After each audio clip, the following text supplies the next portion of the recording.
Update sa mga labi ng dalawang Pilipinong nasawi sa Houthi attack at ang seafarers deployment limitation sa mga high-risk areas, ating pag-uusapan kasama si Department of Migrant Workers Undersecretary Bernard Olalia. Yusek, magandang tanghali po. Magandang tanghali po sa kanila at sa mga nakikinig po at nanonood po sa inyong programa. Yusek, unahin ko lang yung pagdating sa bansa ng dalawang nasugatan na Pinoy seafarer mula sa pag-atake ng Houthi. Kumusta po ang lagay ng dalawa nating kababayan ngayon at nasaan po sila?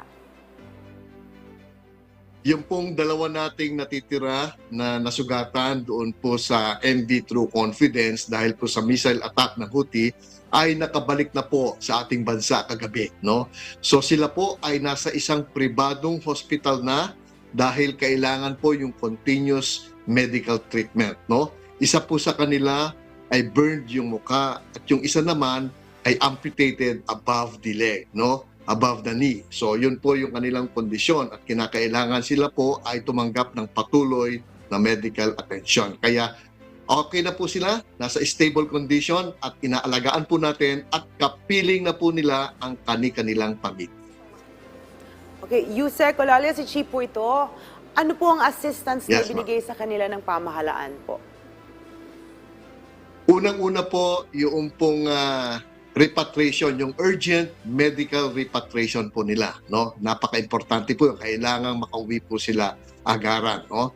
Pangalawa, yung pong hospitalization and all medical expenses. Binayaran po ng ating pamahalaan at ng ating ahensya na nag-deploy po sa kanila, no? Pati na rin po yung pagpunta noong kanilang pamilya dito sa Maynila para salubungin, no? At paghandaan yung pagdating kagabi ng kanilang mga seafarer na kamag-anak.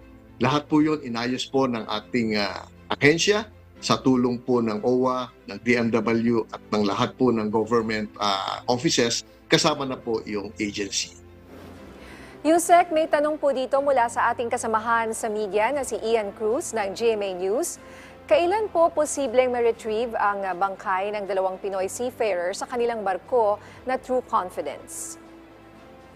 Nako, napaka-importante po yung retrieval noong remains ng ating dalawang kababayan na naiwan doon nga sa pinasabog na barko, no?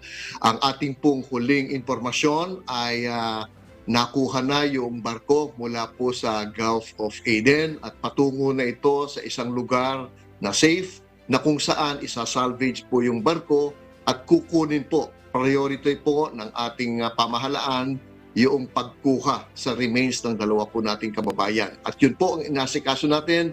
Lahat po ng offices involved, kasama na po yung ship owner at yung manning agency ay kasalukuyan pong gumagawa ng lahat ng paraan para po sa proseso ng pag-retrieve ng bodies ng ating dalawang seafarers. Alright, Yusek, kumusta naman po ang pakikipag-ugnayan ninyo sa mga pamilya ng mga nasawi nating mga kababayan? At ano rin po ang tulong na matatanggap ng kanilang pamilya? Alam po natin na mahirap ang pinagdadaanan ng mga kamag-anak ng mga pamilyang nasawi. Kasama na po yung pamilya na nasugatan. At siyempre, hindi rin natin ilalayo yung pamilya ng mga 11 na nakabalik na, no? Lahat po sila ating inaasikaso. Numero 1 po dito yung psychosocial services, no? May pinagdadaanan po sila. Mahirap po yung kanilang pinagdadaanan gawa ng mahal nila sa buhay ang nasawi at masaktan at yun po ang inuuna natin, no? Pangalawa, siyempre yung financial assistance, no? Ayaw po natin na gagastos sila dahil alam po natin na maraming gagastusin dito po sa nangyari sa kanila. Pangatlo, siyempre yung paghahanda para doon sa medical assistance nga na tinatawag ng tatlong nasugatan nating seafarers, no? Lahat po rin ng ahensya ay tumutulong at nagbibigay ng kani-kanilang mga serbisyo para po doon sa pamilya, mga impacted po na seafarers po natin. Yung insurance ay aayusin din po natin, no? Dahil may makukuha po sila na insurance at mandatory po ang coverage sa ating mga lahat ng seafarers, no? Meron din pong mga entitlements ang ating mga seafarers, no? Hindi lamang po yung tinatawag naming double pay na salary na tatanggapin po nila, kundi pati rin po yung lahat ng benefits, yung financial benefits po na gawa noong nangyaring insidente na yon. Lahat po ay inaayos natin, yung documentation na tinatawag, hinahanda na po natin, tumutulong po tayo para makuha po nila lahat ng kanilang tinatawag na entitlements. Yusek, hihigpitan at lilimitahan na ang deployment ng mga seafarers sa mga high-risk areas dahil sa mga insidente ng pag-atake. Ano po ang detalye tungkol dito? Alam nyo, matagal na po nating nililimitahan at pinagbabawalan, no? Yung tinatawag nating deployment restrictions and deployment ban ay umiiral pa naman. Kasama yon sa polisiya ng Department of Migrant Workers, no?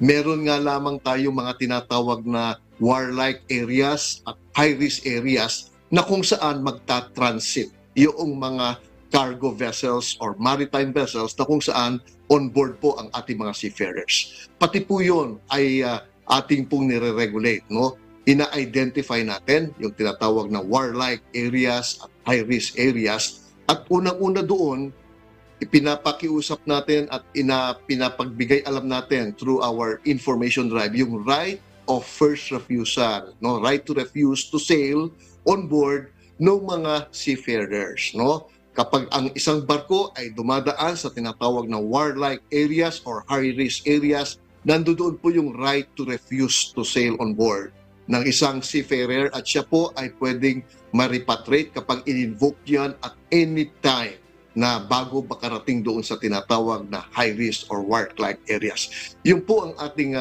sinusubaybayan at ini-implement, no? At kasalukuyan po kaming gumagawa ng additional mechanism kung paano papaiigtingin yung ganitong mga sitwasyon at para maiwasan yung pagkasawi at pagkasugat ng mga seafarers natin, no? So amin pong babantayan yung right of refusal hanggat maaari sana at any point in time pwedeng i-exercise immediately ng isang seafarer yon without any condition, no? Yung karapatan na yon ay ibibigay natin sa seafarer at sisiguraduhin natin kapag in-exercise yon ay ipapatupad. Ibig sabihin, tatanggalin siya, i-repatriate siya at hindi na siya kasama doon sa team na kung saan lalayag po yung maritime vessel. Paano naman po masusuportahan ng direktibang ito po ang security po ng kanilang trabaho? Yung tinatawag nating security of tenure, nandoon naman po yun no? May kontrata po na pinirmahan, no? Meron pong employment contract at yung provision ng employment contract kasama po kung hanggang kailan yung kanilang employment period, no? Kapag in-exercise po ng isang seafarer yung right of refusal, siyempre hanggang doon lamang yung tinatawag na employment period, no? Pero siya po ay entitled doon sa mga high risk, no? Doon sa mga additional premiums na kanyang tatanggapin dahil kasama siya doon sa ating ipinalabas na guidelines kapag po ang isang barko ay involved dito sa mga ganitong sitwasyon, no? So babantayan po natin yung tinatawag na security of tenure dito kasi alam po natin na kontrata ito at may period of time, no? Kaya medyo may kaibahan, no? Hindi po tulad nung normal na security of tenure na tinatawag po natin. Sa ibang usapin po, Yusek, ano po ba ang mga bansa na may alok na trabaho para po sa Pinoy workers? At saang mga industriya po ang mga ito? Ako, kung pag-uusapan po natin ang mga alok na overseas employment, napakarami po yan. Sa katunayan, excuse me, yung datos po natin nung nakaraang taon, no, itong 2023, no, ito po yung one-time high po natin, no? Umabot tayo na mahigit 2.5 million total deployment both for the sea-based and land-based workers po natin. Patuloy po yung iba't ibang destination countries na tumatanggap ng Filipino workers, especially yung nag-experience na tinatawag na labor shortage in the healthcare sector, hospitality sector, manufacturing sector, agricultural sector, and other sectors na kung saan meron po silang labor shortage, no? Sa katunayan, tulad po ng ibang bansa dyan, nakikipag-bilateral labor agreement po sila para po tumanggap ng ating mga workers. Ang importante po dyan, yung mga mekanismo para bantayan yung seguridad, yung safety, at ma-assure na yung minimum labor standards ng ating mga workers ay nandoon po, no? Yung European markets po natin, labor markets destinations natin, ang Hungary, Romania, halimbawa lang po sa Czech Republic kung saan nandoon po ang ating mahal na presidente ngayon. Sa Germany, napakarami pong skilled workers ang kakailanganin po nila. At yun pong inaayos ng ating kasamahan, si OIC Hans at si Joseph PY, kung paano magkakaroon ng agreement, no, doon sa deployment of skilled workers sa mga nasabi ko pong bansa. Sa Middle East, ganun din po, no? Tayo po nagpapadala ng mga skilled and professionals dahil yun po ang pangangailangan nila. Dito sa Asian regions, patuloy din po ang ating deployment sa mga factory workers, sa mga seasonal workers natin, na kung saan pinaigting din natin yung ating seguridad nila at yung pagbabantay o pagmumonitor po sa kanilang welfare at condition. Okay, bilang panghuli na lang po, baka meron po kayong mensahe para po sa lahat ng mga kababayan po nating mga OFW ngayon at yung kanilang mga kamag-anak? Sa mga seafarers po natin, no, lalong-lalo na po yung nangangamba, no? Huwag po kayong mag-aalala. Etong sitwasyon na ito, bagamat temporary ito, tayo po ay handa na tumugon sa lahat ng sitwasyon at ang Department of Migrant Workers kasama lahat ng mga government offices ay meron kaming tinatawag na all-of-government approach na kung saan nandiyan po lahat. Kaigting kasama po natin lahat ng ahensya kung paano po natin paigtingin pa yung safety and security po ninyo. Sa mga nagnanais naman magtrabaho abroad, huwag po kayong mag-alala na dumulog sa amin at kayo po ay pumunta sa aming DMW website para alamin kung tunay yung trabahong pupuntahan po ninyo at iwasan po ninyo na maging biktima kayo ng tinatawag po natin mga illegal recruiters at trafficking persons po. Yun lamang. Maraming salamat po muli. Maraming salamat po sa inyong oras, Department of Migrant Workers Undersecretary Bernard Olalia.